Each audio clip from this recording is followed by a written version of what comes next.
So there's Emma, and she just remembers. It goes like through like blast from her past when she was a young girl in boarding school or whatever, part of the Hellfire Club here in her little sex outfit with Sebastian Shaw. When she was a teacher on Genosha and the X-Men in her little sex outfit, and when she was with Cyclops in her little sex outfit.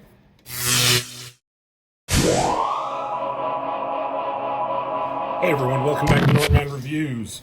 I'm John, and this is House of M. This is House of M number 4. This is House of M number 4 of 8. This is the Astonishing X-Men New Avengers House of M number 4 of number 8. This is never mind, you get the point.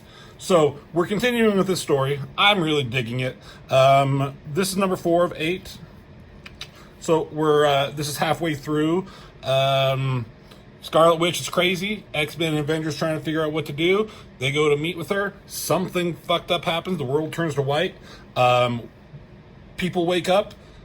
And, well, it's a different entire world, but only Wolverine knows it's wrong. So Wolverine goes off the grid. He's fucking around, trying to figure out what to do. And then at the end of the last issue, he gets attacked by S.H.I.E.L.D. agents because they're after him. And then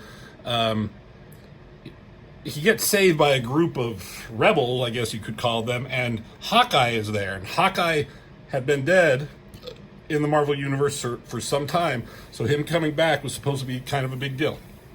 So there he is. That was the big reveal from last issue. This is a cool cover, him standing over Wolverine with all these fucking arrows at him. So yeah, that's that. So we start off in Genosha, the Castle Magnus. So this is the first time in House of M, not the comic, but this new reality, that we're seeing Magneto. And at this point, the last time we saw him in the real world, Quicksilver told him that the Avengers and X-Men were coming and that they were planning to kill her. They hadn't decided that for sure. And Magneto's like yelling at Quicksilver. It's like, what do you want me to do about it? You know, what would you have me do? That was the last time you saw Magneto. By the time X-Men and Avengers got there, everyone was gone, and then everything got fucked up. So now here we are in the House of M, where the mutants are the majority. Oh my god, what is this shit on here? Maybe edit this out. You know, it's gross. Mutants are the majority. Magneto is famous. Spider-Man is famous. Iron Man is famous. Humans are, you know, they're going to become extinct at some point. Captain Marvel's around. All sorts of stuff. But the world is kind of a good place. You know, nothing's too terribly bad about this. You know, you wouldn't mind living in it unless you're a human. It could potentially suck, but anyways. So here we got Magneto, just dressed in long cloaks, very regal. And this kid yells out to him, "Grandpa!" It's this little kid, and he has some kind of bow, and he gives it to him, very cute. "I made this for you with my mind." And just, I love this, like, this storytelling where it just goes to Magneto. You don't see his eyes, they're covered in shadow. It gets closer, it goes to black. You know, it's like it just sets a tone that something weird is going on. We already know something's weird, but there's a mystery going on here. So now we're in Hell's Kitchen, New York City. And here's Luke Cage, and here's his band of rebels, and there's Hawkeye, who's alive. Some of these other people. There's a Black Cat, Felicia Hardy. There's a little girl who we'll meet later for the first time. I think that's Iron Fist. I think back here is Moon Knight. I think this is Misty Knight. I don't know who this is. That might be Monica Rambeau. And that's What's-Her-Face. Colleen Wing? Is that her? I don't know. I'm kind of guessing. I wouldn't know if I would know some of these, like, more non-A-listers if they were in their costumes, much less in these new get-ups. But they got him, and Hawkeye's got him dead to rights here with this arrow. And he's like, "You gotta take out your tracker, or I'm gonna do it." And they're trying to, like, Who are you? What's going on? But Hawkeye's still yelling. He's like, take it out now. And Wolverine's like, well, give me a goddamn second. Everyone calm down. He's like, fine, whatever. And he just like lets go of his arrow, and he hits Wolverine, and it takes out the tracker, but it's in the back of his neck. So Wolverine, like, it kills him. Like, he knew if he did this, it would fuck up Wolverine and he'd fall down dead. Now, nobody knows Wolverine, okay? So he falls down. They start yelling at him, like, what the fuck did you do? He's like, I gave him a chance. I'm done taking chances, blah, blah, blah. So Wolverine blacks out, but then he starts coming to because he has a healing factor. That shit ain't gonna hurt him. He hears people arguing back and forth, and I like Black Cat. She's like, guys, he's awake. He slowly gets up. This is written by Brian Michael Bendis, drawn by Olivier Coipel, inkers Tim Townsend and Rick Magyar. Not sure who that is. This is one of my favorite artists, and I've said that a lot, and I'm going to keep saying it whenever I see something that's amazing. So everything here is amazing. I love everything. I love his storytelling. Him and Brian Michael Bendis are a good team. So Wolverine gets up, and he's like, how long was I out? Because Wolverine remembers his past, but he also knows his life here, too. So he was an agent of S.H.I.E.L.D. or something like that. It's the equivalent of S.H.I.E.L.D., one of their best agents, so he knows what's going on. And he's like, how long was I out? They're like, 30 seconds. Like, we're too late already. Like, what the fuck are you talking about? You just barely got here. And he says, well, if you were going to bring me here, you should have taken out the tracker first. Something bursts in, and oh my god! Fucking sentinels of some kind. They're like these new sentinels that kind of look like, have the Magneto mask, slightly. Kind of a look to him. Just love, like, this one standing over it, looking down, his eyes glowing. And instead of mutant threats locked or targeted, identified, it's sapient threats identified. So that kind of tells you all about this world, right? Humans are more being hunted. Not to the extent that mutants were, but it's still a thing. So there's some fighting going on, blasting. Wolverine is helping this kid. Chaos. And then it just cuts to, like, office, building, skyscraper, and here comes Cloak, and boom, just shits out everyone that he could grab. And I love this little story detail. Like, Brian Michael Bendis is good about just putting in these little character moments that are basically callbacks to past storylines or stuff that's happened in comic books in one way or another. And I just love that you'll see it more. Wolverine doesn't even know who this kid is, but he's very protective of her. He's already like, are you all right, kid? And, you know, that comes from his time with Kitty Pryde and Jubilee. And it came later where he, like, actually fought Cyclops, you know, for control of his school and stuff like that, because Cyclops was being a dick about making kids into soldiers and stuff. Anyways, this is Wilson Fisk's office.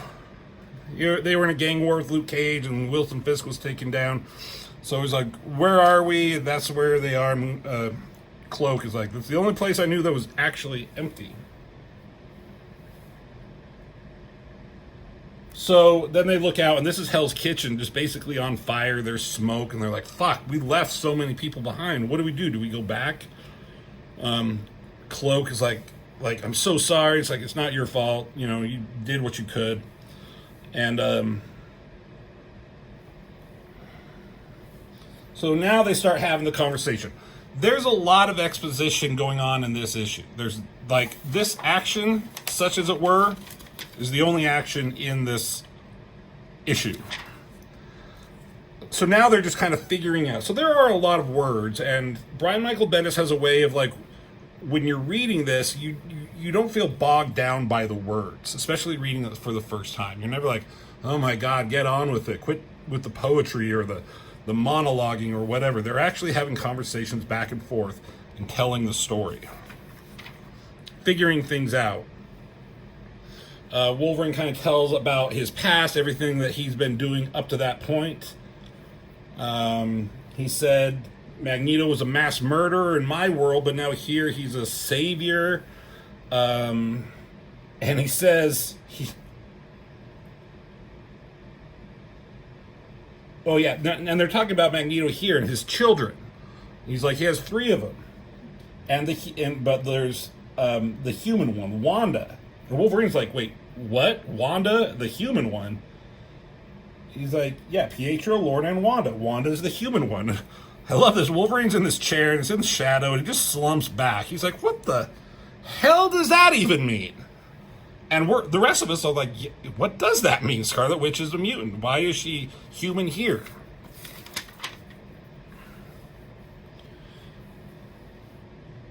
So they continue.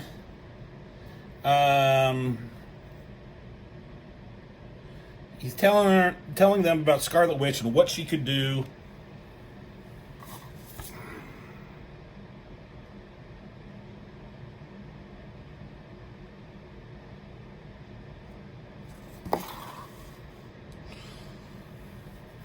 And again, telling everything that's happened up to this point, explaining everything that we've already known. And he says, like, the world turned to white, and that kind of clicks something with Luke Cage here. Yeah, upside down and sideways on every level. And then he mentions you. Here I have you, of all people, putting arrows into my neck. He's like, well, what does that mean? Wolverine takes a moment to think about it, to tell him. He's like, you were dead. You're Clint Barton, Hawkeye. Like, you were dead. The witch killed you. And like that takes him for a loop. And he doesn't want to hear it. He kind of storms off all pouty. And then, again, they're mentioning, like, Wolverine mentions that Luke Cage is expecting a baby with Jessica. And a lot of them are like, Jessica who? It's Jessica Jones.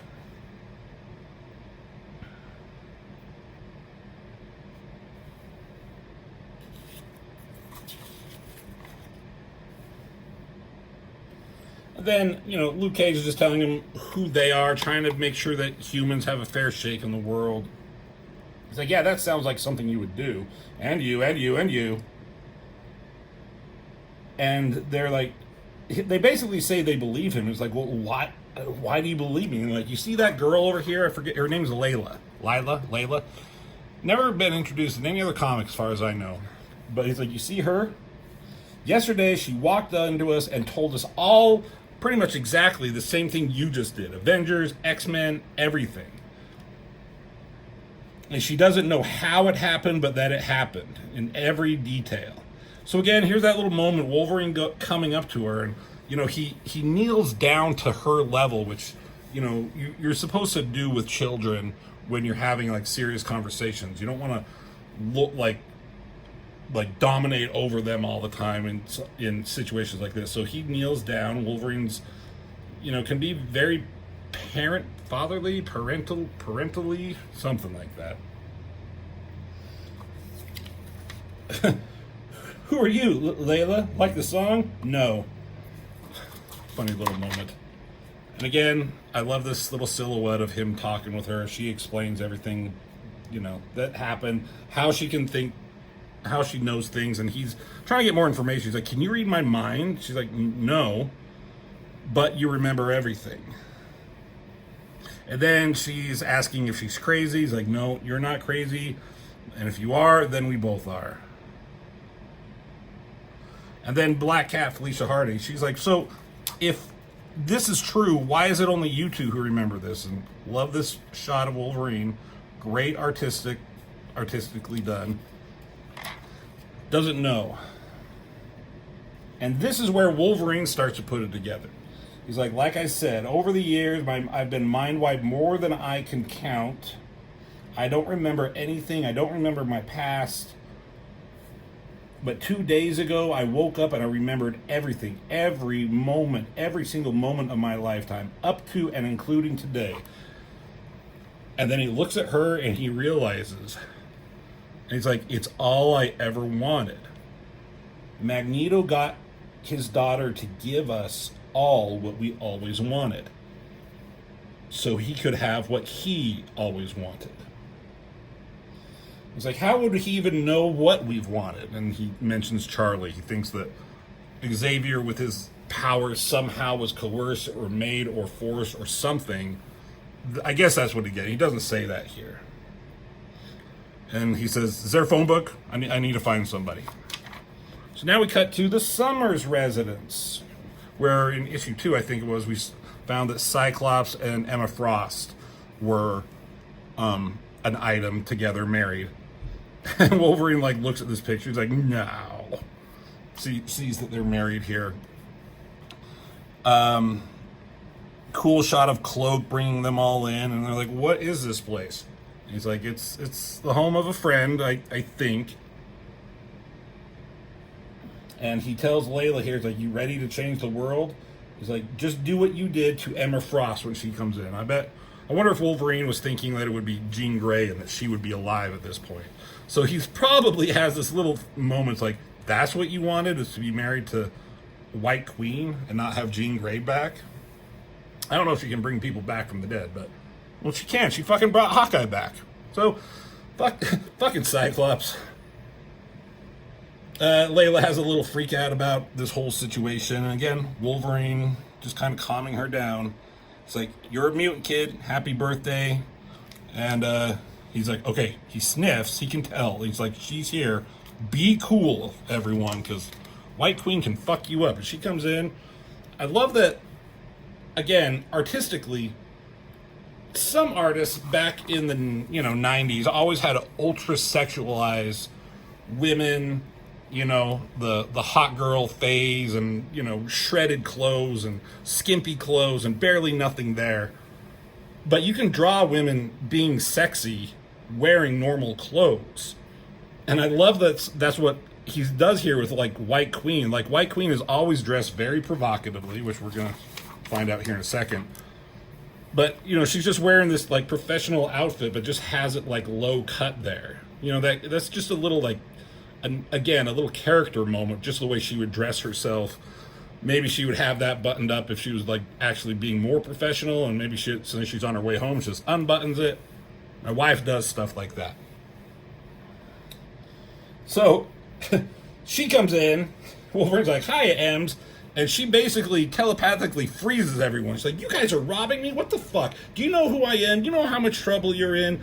And she's like mind scanning them. You don't need like word balloons or anything, or thought bubbles or word boxes saying everything that's going on. With like, as she freezes them telepathically, she scans each one of their minds until she realizes that one of them recognizes her. She just like, you get the impression when she's yelling at them, and she's like, wait, what? How do you know me?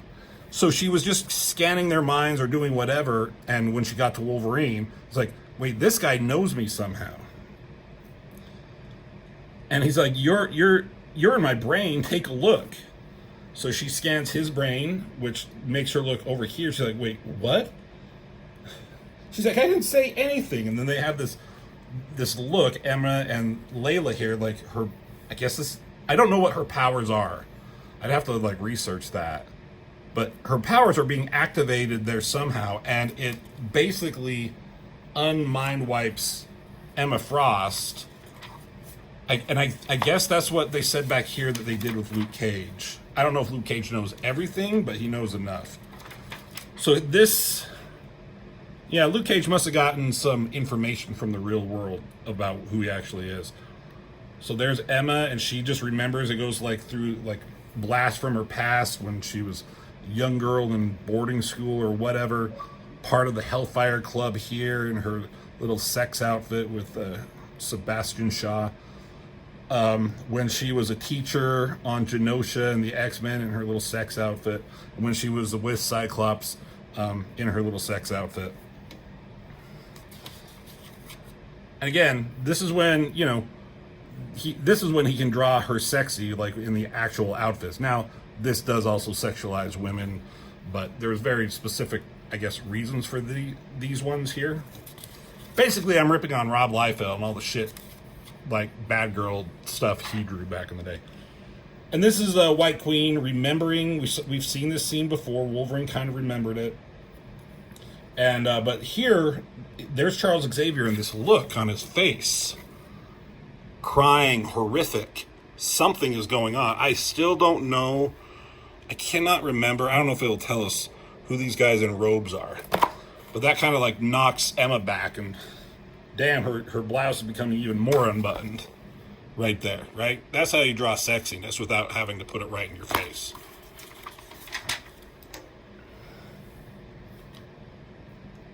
And Emma Frost is fucking pissed off. She's like, Logan, are you fucking shitting me with this? And he's trying to calm her down. And she's like, she's yelling about House of Magnus and Magneto, and she's like, fuck, this is it. We're going to kill them. Him and his fucking kids. Because she was on board to kill Scarlet Witch from the beginning. Because, you know, Scarlet Witch killed a bunch of the Avengers on accident or on purpose, whatever. But that, you know, if that got out to the rest of the world that a mutant killed Avengers, that would fuck with mutant rights for a long time going forward again. So she's back on board and like, fuck Magneto and fuck Scarlet Witch and all his kids. Let's just fucking kill him and be done with it. And Wolverine's like, yeah, I got no problem with that, as he's sniffing for beer. But we're going to need a lot more than this if we do it. Even if we do, that still doesn't mean the whole damn world ain't screwed for good. So there you go. The end of the issue. Again, it's very clever the way they put back the story. Like Brian Michael Bendis, he didn't put Wolverine as like the focus character in issue 2 and 3 or 3 and 4 here, just because Wolverine is a you know, popular character and that's going to get book sales. Maybe he could have come up with some other idea. Maybe, you know, Wolverine's a fun character. Maybe he wanted to, but he came up with a reasonable explanation of using him or going through all the characters and like, what would be a good character to bring back everything. And the way he structured everything, Wolverine was that catalyst. And I think it's really smart, done very well. So there we go, issue number 4. We got 4 issues left of this, or we'll get through all of them. I'm having a fun time rereading this, going through it, and I hope you are too. So hit that like and subscribe button. And as always, I will see you in the next video.